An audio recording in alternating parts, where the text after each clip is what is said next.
Khi mà chúng ta đi cày hoặc đi xới thì chúng ta sẽ gặp 4 cái trường hợp như sau. Một là cái ruộng rất là bằng phẳng, phải giữ nguyên độ sâu. Hai là cái ruộng sống trâu, lúc lên lúc xuống, lúc nông lúc sâu là phải giữ bằng phẳng cho nó tự điều chỉnh. Và thứ ba là cái ruộng mà lúc cứng lúc mềm và nó bị trượt bánh, rồi nó sẽ tự nâng lên hạ xuống làm sao cho nó không trượt bánh. Và thứ tư đó là cái ruộng mà sống trâu lòng hoàng. Xin chào tất cả anh em, và thưa anh em, video này Mạnh sẽ hướng dẫn cho mọi người sử dụng tính năng điều khiển lực kéo của cái hệ thống thủy lực của máy kéo John Deere 5045D thưa anh em. Và đây là cái cần điều khiển lực kéo thưa anh em. Đây là hai cần luôn. Đây, một cần, hai cần. Và đây là cần nâng hạ. Đây là cần điều khiển lực kéo. Thưa anh em, khi mà chúng ta đi cày hoặc đi xới thì chúng ta sẽ gặp 4 cái trường hợp như sau. Thứ nhất là chúng ta đi ở cái ruộng nó bằng phẳng thì chúng ta sẽ sử dụng tính năng nào, cài đặt cái hệ thống điều khiển như thế nào. Thứ hai là khi mà chúng ta đi ở cái ruộng mà nó sống trâu, nó cứ gập ghềnh gồ ghề thì chúng ta sẽ đặt tính năng khác. Và thứ ba là cái ruộng mà lúc thì cứng lúc thì lại mềm. Các anh em, lúc thì cứng lúc thì mềm thì chúng ta đặt tính năng nào, đó là thứ ba. Và thứ tư thưa anh em, đó là những cái ruộng mà chúng ta có cái sống trâu nó quá ngắn, nó không gập ghềnh rộng, nó không phải võng như là các cái loại ruộng khô, ruộng đồi mà nó cứ gập ghềnh tùm lum này, thì làm sao để có thể sử dụng xới hoặc là sử dụng cày kéo để cho cái việc xới, đặc biệt là cái xới, để cho cái xới nó có thể đi theo được cái sống trâu của cái ruộng. Và đặc biệt là cái xới nếu như có cái bánh hoặc là có cái chân vịt, đây là gọi là cái chân vịt, hoặc là có cái bánh ở phía trước, nhiều xới nó sẽ có cái bánh ở phía trước thưa anh em, có cái bánh phía trước, thì chúng ta sẽ sử dụng cái tính năng nào trên cái hệ thống thủy lực. Và đặc biệt là những cái ruộng gập ghềnh có cái sống trâu lớn, khi mà chúng ta đi xuống cái sống trâu thì cái đít xới nó sẽ vẫy lên, chúng ta đi lên cái sống trâu thì đít xới nó sẽ ghim xuống đất. Như thế nó sẽ làm cho cái máy của chúng ta hoạt động nó không ổn định, và xới nó lúc sâu lúc nông, rồi cày cũng lúc sâu lúc nông. Hoặc là chúng ta đi ở cái ruộng mà chỗ đất cứng chỗ đất khô nó sẽ bị trượt bánh thì chúng ta sẽ điều chỉnh như thế nào. Anh em hãy xem thật kỹ video này, Mạnh sẽ hướng dẫn cho anh em sử dụng 4 cái tính năng của cái hệ thống điều khiển thủy lực và điều khiển lực kéo trên chiếc máy kéo 5045D thưa anh em. Đây ạ, đây là tay điều khiển lực kéo, đồng thời nó điều khiển luôn cả cái hệ thống thủy lực. Và Mạnh sẽ làm cho anh em xem. Ví dụ Mạnh hạ cái này, mình nâng cái này lên nhá, nâng cái này lên đến đây, hạ cái này xuống, anh em thấy cái phía sau nó không hề xuống, đúng không ạ? Đây là cái nâng hạ dàn xới là cái này, nhưng mà cái phía sau nó không xuống. Mạnh hạ cái điều khiển lực kéo nó sẽ xuống này. Đó, anh em thấy không? Chứng tỏ là hai cái tay này đều có liên quan đến việc nâng hạ xới hoặc nâng hạ cái dàn cày ở phía sau thưa anh em. Ở trường hợp thứ nhất, khi mà chúng ta đi ở cái đường mà nó có cái sóng lượn sống trâu rộng, rồi cái máy cho chúng ta đi chúi xuống thì cái xới nó sẽ vẫy đít lên. Thế thì chúng ta lại phải dùng tay chúng ta hạ cái này xuống thì nghe nó buồn cười đúng không ạ? Cũng được thôi nhưng mà nó sẽ không đều. Thế nhưng mà đối với dòng máy của John Deere của 5045 này, nó đã tích hợp cái hệ thống điều khiển lực kéo tự động rồi, nó sẽ tự cảm nhận cho chúng ta, nó tự hạ xuống cho chúng ta và nó tự nâng lên cho chúng ta để luôn luôn giữ cái chiều sâu xới. Cho dù cái ruộng nó có uốn lượn kiểu này thì nó vẫn có thể, máy nó đi xuống thì cái xới nó cũng sẽ đi xuống, còn máy nó ngược lên một cái thì cái xới nó sẽ nâng lên theo. Đây ạ, để mà điều chỉnh được cái đó thì thưa anh em, đây, đầu tiên anh em sẽ hạ hết cái phần nâng hạ nông cụ, rồi sau đó chúng ta điều chỉnh bằng cái này, điều chỉnh đặt cái chiều sâu bằng cái này, đây, bằng cái cần điều khiển lực kéo. Đây là một nhá, hạ hết cái cần này xuống, rồi đây ạ, hạ hết cần này xuống. Đây, Mạnh nổ máy cho anh em xem. Rồi anh em quay tổng đến để thấy được cả cái này, quay tổng lùi ra. Đúng rồi đây. Anh em, đầu tiên chúng ta hạ cái tay này xuống, hạ hết cái tay này xuống. Rồi chúng ta sẽ dùng bằng chính mình cái tay này thôi, chính bằng cái tay này thôi. Để chúng ta chúng ta dùng bằng cái tay này. Để chúng ta chọn cái, chúng ta sẽ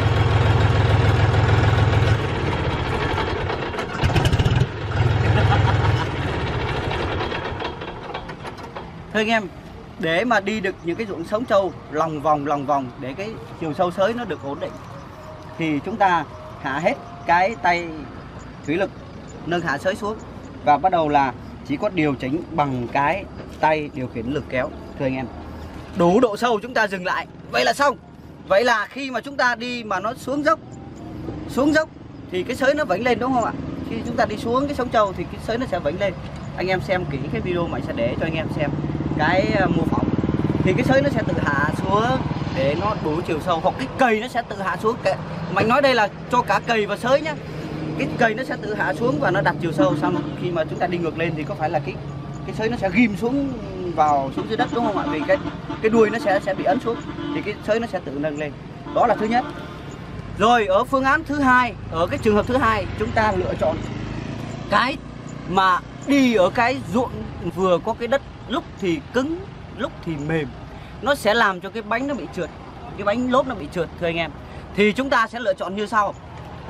Trong một số trường hợp, lựa chọn thứ nhất này, nhiều khi cái sới nó sẽ hạ xuống hơi sâu và nó sẽ bị trượt bánh, thì chúng ta sẽ làm thế này. Thưa anh em, chúng ta đầu tiên chúng ta bỏ hết cái điều khiển lực kéo xuống. Đây là tắt điều khiển lực kéo này. Xong đó chúng ta lựa chọn cái chiều sâu sới sâu nhất, chiều sâu cầy sâu nhất bằng cái này. Sâu nhất thôi nhá, chứ không phải là tất cả, không phải là hạ xuống kịch như lúc nãy. Như trường hợp 1, ví dụ như chúng ta sâu đến mức số 2. Đây ạ, sâu mức số 2. Rồi chúng ta đưa cái này lên và cử nó lại. Đây ạ, có cái này nó cử nó rất là hay. Đây là chiều sâu sới sâu nhất mà anh em lựa chọn, hoặc là chiều sâu cầy sâu nhất nhá. Và sau đó chúng ta di chuyển máy kéo, bắt đầu di chuyển máy kéo và đồng thời cầm cái tay điều khiển lực kéo này làm sao kéo lên dần dần. Khi nào nhìn thấy cái sới hoặc cái cầy nó hơi có hiện tượng nhích lên một chút, thưa anh em, là hơi có hiện tượng nhích lên một chút, đó chúng ta dừng lại ngay. Thì cái trường hợp nó sẽ xảy ra như sau. Khi mà cái cầy mà nó xúc vào cái chỗ đất quá cứng, cái đất cứng hoặc quá sâu, hoặc là vào cái gốc, hoặc là vào cái gì đó mà nó cứng, mà cái bánh này nó trượt, nó chuẩn bị trượt, thì bỗng dưng, các anh em, bỗng dưng cái sới hoặc cái cầy nó sẽ nâng lên, nó sẽ nâng nhẹ lên một cái. Đó là cái cảm biến lực kéo, có nghĩa là lực kéo nó mạnh quá thì nó sẽ nâng nhẹ cho cái cầy nó cao lên một chút, thế là nó sẽ thoát đi. Và cái việc đó là hoàn toàn tự động, để chúng ta có thể yên tâm là không cần phải chuyển số, không cần phải ga, không cần phải nâng quá nhiều, lúc nào phải cầm cái này nâng lên hạ xuống. Đó là trường hợp thứ hai thưa anh em. Và trường hợp thứ ba, đó là đi ở những cái ruộng bằng phẳng và đất rất là đẹp nhá, đất rất là đẹp, mà đi sới hoặc đi cầy ở ruộng rất là đẹp, thì chúng ta rất dễ thôi, tắt cái cần, các anh em, tắt cái cần điều khiển lực kéo đi, cái cần này tắt đi, ọp này tắt đây, và chỉ dùng bằng mình cái này thôi, mình cái nâng hạ của cái nâng hạ dàn sới lên thôi. Và nhớ chúng ta lựa chọn được cái chiều sâu sới hoặc chiều sâu cầy, xong đó chúng ta khóa lại, đây, khóa lại. Và lúc mà đến cuối bờ thì nâng nhanh lên, đến đầu bờ bắt đầu làm thì hạ xuống, chạm một cái là ok. Cái việc nâng hạ nó sẽ rất là nhanh, và điều chỉnh bằng cái van nâng hạ ở đây, anh em, điều chỉnh bằng cái van nâng hạ ở đây, cái van tốc độ nâng hạ này, đây là van điều chỉnh tốc độ nâng hạ. Đó, tốc độ hạ xuống, còn nâng lên thì theo tốc độ động cơ, nhưng mà đây là điều chỉnh tốc độ hạ xuống, hạ nhanh hay là hạ chậm, hạ nhanh hay hạ chậm thì chúng ta vặn cái van này, thưa anh em. Và đó là trường hợp thứ ba. Vậy thì còn một trường hợp nữa, thưa anh em, đó là trường hợp mà chúng ta đi với những cái nông cụ mà nó có bánh xe dẫn động phía trước của cái nông cụ, hoặc là cái chân vịt giống như thế này. Đây thưa anh em, cái chân vịt giống như thế này. Đây là cái chân vịt. Đó, chúng ta sẽ điều chỉnh chân vịt này, từng lỗ một. Đây, từng lỗ một. Đây ạ. Rồi cái chân vịt từng lỗ một để làm gì? Để luôn luôn đảm bảo cho cái sới, cái răng của cái sới nó ăn đúng cái chiều sâu so với mặt bằng của đất, so với biên dạng mặt đất. Đó là cái tác dụng của chân vịt. Có những cái máy nó sẽ có những cái bánh xe nằm ngay đây, những cái dàn nông cụ nó sẽ có bánh xe nằm ngay đây, và nó sẽ đỡ ngay dưới mặt đất và chỉnh bằng chiều cao chiều thấp của bánh xe. Vậy thì chúng ta sẽ lựa chọn cái tính năng nào trên cái hệ thống điều khiển lực kéo thôi anh em. Đây ạ. Đây. Lúc đó chúng ta sẽ, đối với lực kéo chúng ta tắt đi. Đối với cái chiều sâu nông cụ chúng ta hạ sâu hết cỡ. Hạ sâu hết cỡ để cái bánh xe hoặc cái chân vịt nó ngồi lên trên mặt đất cứng. Nhớ là cái bánh xe hoặc chân vịt nó chỉ có tác dụng khi mà nó nằm ở cái chỗ mà chưa xới thôi anh em.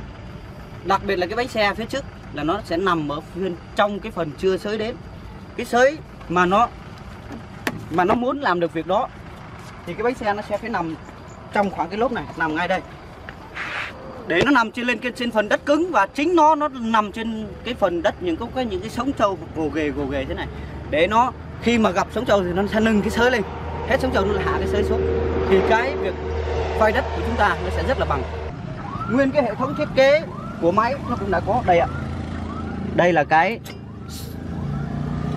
đây, khi mà chúng ta điều chỉnh làm ở những cái nơi mà nó có cái dụng gập ghềnh thì chúng ta chuyển cái này, cái chốt này để cho nó gập ghềnh thôi anh em. Đây nó sẽ chạy lên chạy xuống cái thanh này. Đây nó sẽ chạy lên chạy xuống đây nhá. Mình làm cho anh em xem nhá. Mà đâu đó mà anh chỉ thấy ở trên các cái máy John Deere thôi, cái này nó sẽ chạy lên chạy xuống chạy dọc. Đây cũng vậy. Chúng ta rút cái chốt ra, chúng ta xoay cái miếng chốt này để cho nó nằm dọc lên thì nó sẽ lên xuống.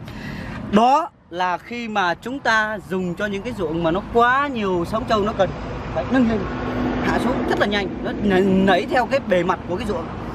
Đó là cái mà mình thấy là chỉ có trên những cái máy John Deere người ta mới đưa vào và thể hiện một cái sự quan tâm đến các cái hình dáng ruộng đặc biệt của cái hệ thống ruộng của Việt Nam chúng ta, gồ ghề rồi nó loằng ngoằng thì mình thấy nó rất là hay nên là chia sẻ cho anh em biết. Và ngoài ra thưa anh em, khi mà chúng ta sử dụng cái cảm biến lực kéo thì nhớ cho mình là đây là cái chốt. Đây ạ. Cái chốt thì chúng ta chốt vào cái lỗ phía dưới là cái cảm biến nó rất là nhanh nhạy thưa anh em. Đây ạ. Nếu chúng ta chốt vào lỗ dưới thì cái cảm biến nó sẽ rất là nhanh nhạy. Đây là cái cảm biến, cái thanh cảm biến này. Đó, nếu như anh em nào mà muốn sử dụng cái tính năng cảm biến lực kéo để đi các cái đường sống trâu và đặc biệt là cày mà nó không bị trượt bánh này, nó không bị trượt cái bánh này mà nặng một cái nó tự nhấc lên một tí để cho nó vít cái bánh xuống, và cũng như là nó hạ cái chiều sâu, nâng cái cao cái cày lên một chút để cho nó thoát được cái tải, để cho cái máy, quan trọng cái máy nó nuột và chúng ta không phải nâng lên quá cao hoặc không phải chuyển số để đi cho nó phù hợp nữa, không có chọn quá nhiều lần số nữa đó. Và khi mà chúng ta đi mà không có những cái nông cụ mà không cần cảm biến như bình thường, những cái ruộng rất là phẳng thì chúng ta đưa cái chốt này lên cao anh em.